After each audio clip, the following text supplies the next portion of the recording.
तो चलिए चलते हैं वेरोना शहर की गलियों में, एक ऐसी जगह जहां दो बड़े खानदानों की पुश्तैनी दुश्मनी ने आप समझिए कि पूरे शहर में आग लगा रखी है। जी हाँ, ये कहानी है विलियम शेक्सपियर की अमर रचना रोमियो और जूलियट की। नाटक की शुरुआत में ही हमें बता दिया जाता है कि ये कहानी दो बराबर के इज्जतदार परिवारों की है, कैपुलेट और मॉन्टेग्यू। लेकिन इनकी जो पुरानी रंजिश है ना, वो अब एक नए खूनी मोड़ पर आ पहुंची है, जहां शहर की सड़कें अपनों के ही खून से लाल हो रही हैं। तो सबसे पहले आइए देखते हैं कि कैसे ये नफरत वेरोना की आम जिंदगी का एक हिस्सा बन चुकी थी। और पता है, इतनी बड़ी नफरत की आग भड़कती कैसे है? बस एक मामूली सी चिंगारी से। कैपुलेट का एक नौकर सैमसन मॉन्टेग्यू के नौकरों को देखकर बस अपना अंगूठा काटता है, जो उस जमाने में एक बहुत बड़ी गाली समझी जाती थी। और बस इतना ही काफी था कि तलवारें म्यान से बाहर आ गईं। और इस झगड़े में घी डालने का काम करता है टाइबॉल्ट, कैपुलेट खानदान का एक बहुत ही गर्म मिजाज नौजवान। उसके लिए तो शांति की बात करना भी एक मजाक है। वो चिल्लाकर कहता है, मैं शांति शब्द से उतनी ही नफरत करता हूं जितनी मुझे नरक से और सारे मॉन्टेग्यू से है। अब जब झगड़ा इतना बढ़ जाता है कि पूरे शहर में हंगामा मच जाता है, तो वेरोना के प्रिंस को बीच में आना पड़ता है। वो एक आखिरी चेतावनी देते हैं कि अगर अब दोबारा सड़कों पर शांति भंग हुई तो सजा सीधी मौत होगी। शहर की इस नफरत भरी दुनिया से दूर अब हमारी कहानी का हीरो सामने आता है, रोमियो मॉन्टेग्यू, जो अपनी ही किसी और दुनिया में खोया हुआ है। यहाँ देखिए कि रोमियो का दिल एक ही रात में कैसे पलट जाता है। पार्टी से पहले वो रोज़लीन नाम की एक लड़की के लिए दुखी है, जिसने प्यार ना करने की कसम खाई है।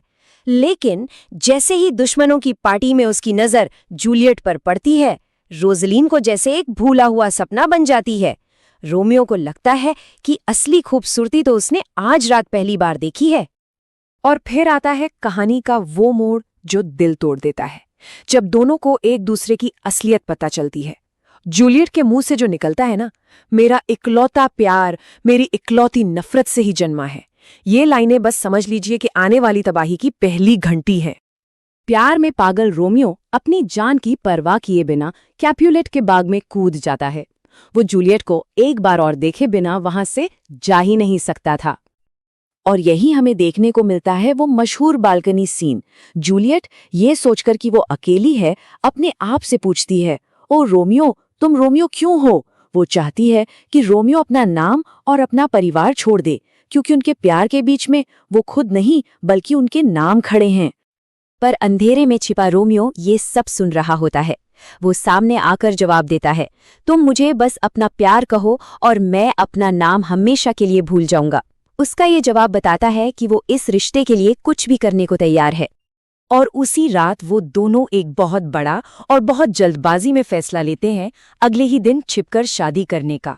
रोमियो ये जिम्मेदारी अपने दोस्त फ्रायर लॉरेंस को देता है और जूलियट के नर्स को संदेश लाने ले जाने का काम सौंपा जाता है। फ्रायर लॉरेंस, जो शहर के हालात अच्छी तरह समझते हैं, इस शादी के लिए तैयार हो जाते हैं। वो ये खतरनाक कदम इसलिए उठाते हैं क्योंकि उन्हें एक छोटी सी उम्मीद की किरण दिखती है कि शायद इन दोनों का प्यार इन दो परिवारों की सदियों पुरानी नफरत को हमेशा के लिए खत्म कर दे। और इस तरह फ्रायर की मदद से रोमियो और जूलियट दुनिया से छिपकर शादी कर लेते हैं। ये उनकी जिंदगी का शायद सबसे खुशनुमा पल था, उम्मीद से भरा हुआ। पर उन्हें इस बात का जरा भी अंदाजा नहीं था कि ये खुशी बस कुछ ही घंटों की मेहमान है। शादी के सिर्फ 1 घंटे बाद किस्मत एक ऐसा भयानक मोड़ लेती है कि उनकी ये नई नई जिंदगी पूरी तरह से बिखर जाती है। देखिए कि कैसे कुछ ही मिनटों में सब कुछ बदल जाता है। टाइबाल्ट सड़क पर रोमियो को लड़ने के लिए उकसाता है, पर रोमियो, जो अब उसे अपना रिश्तेदार मान चुका है, लड़ने से साफ मना कर देता है। रोमियो के दोस्त मर्क्यूशियो को ये सब कायरता लगती है और वो खुद टाइबाल्ट से लड़ने लगता है। रोमियो जब दोनों को अलग करने की कोशिश करता है, तो बस उसी मौके का फायदा उठाकर टाइबाल्ट रोमियो की बाह के नीचे से मर्क्यूशियो को मार देता है। अपने दोस्त को मरता देख रोमियो का दुख और गुस्सा काबू से बाहर हो जाता है और वो टाइबाल्ट को मारकर अपने दोस्त की मौत का बदला ले लेता है।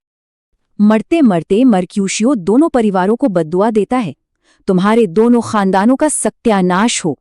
उसकी ये शब्द एक श्राप की तरह हैं, क्योंकि उसकी मौत का जिम्मेदार कोई एक नहीं बल्कि दोनों परिवारों की ये पागलपन भरी नफरत थी। प्रिंस अपना आखिरी फैसला सुनाते हैं।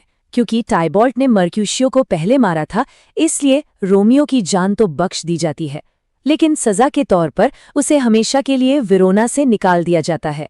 अगर वो कभी लौटा तो उसे मौत की सजा मिलेगी। ये खबर सुनकर जूलियट का दिल टूट जाता है। उसके लिए रोमियो का शहर से निकाला जाना 10,000 टेबाल्ट की मौत से भी ज्यादा भयानक सजा है। ये एक शब्द, देश निकाला, उसकी पूरी दुनिया उजाड़ने के लिए काफी था। फ्रायर और नर्स की मदद से इन नए शादीशुदा जोड़े को एक और आखिरी रात साथ बिताने का मौका मिलता है, इससे पहले कि सुबह होते ही रोमियो को हमेशा के लिए वरोना छोड़कर जाना पड़े। तो सवाल अब यहीं आकर रुक जाता है कि ये जो छिपकर शादी हुई है, जिसके बीच अब खून और कानून की दीवारें खड़ी हो गई हैं, क्या इस मोहब्बत का कोई भविष्य हो सकता है? क्या ये प्यार इस नफरत से भरे शहर में जिंदा रह पाएगा?